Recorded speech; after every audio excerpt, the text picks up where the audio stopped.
Ideas produce consequences. America was a battlefield of ideas long before the Civil War.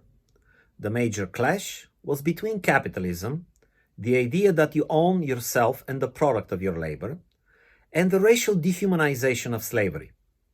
And America could not endure permanently half capitalist and half slave. A philosopher once noted how wild and unstable ideas have a disturbing tendency to move around and take hold. America's immune system is strong enough to withstand the frontal attack of openly Marxist and fascist viruses. That's why evil ideas have mutated here. Under names such as critical race theory, they sneak past our moral defenses to infect many good individuals. I come from a part of the world where hundreds of millions of people still mourn the victims of socialist ideas put in practice. It's disturbing to see Americans raising the red banner in the land of the free. Most students here are exposed to the influence of anti-capitalist instructors.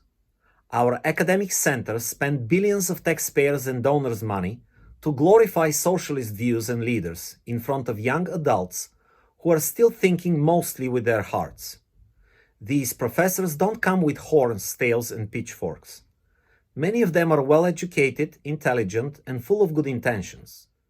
"Give me just one generation of youth," wrote Lenin, "and I'll transform the whole world." For decades, socialists have been occupying an increasing number of American public and private schools and universities. Their students are now holding positions of influence in academia, the media, the entertainment industry, Wall Street, Congress, the White House, and every government agency. The left has always been good at controlling and changing the narrative. Marx was a racist globalist celebrating how European capitalism civilizes the savages in Africa and other countries. 100 years later, Marxists resisted Western imperialism and economic neocolonization. Now some of the same ideologues are back to favoring another globalization, a supranational world government. Traditional Marxism has been marginalized, but not before it had metastasized. Today's socialists appeal to new groups by redefining class struggle as a fight for race and gender equality. Their activists work hard to destroy America by splitting it into warring camps, creating artificial consciousness among our youth.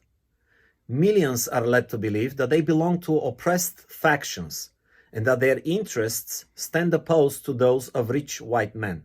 Radical socialist groups, from the Bolsheviks, the Fasci Italiani, and Sendero Luminoso, to today's Antifa and BLM, recruit support among individuals marginalized by government obstacles.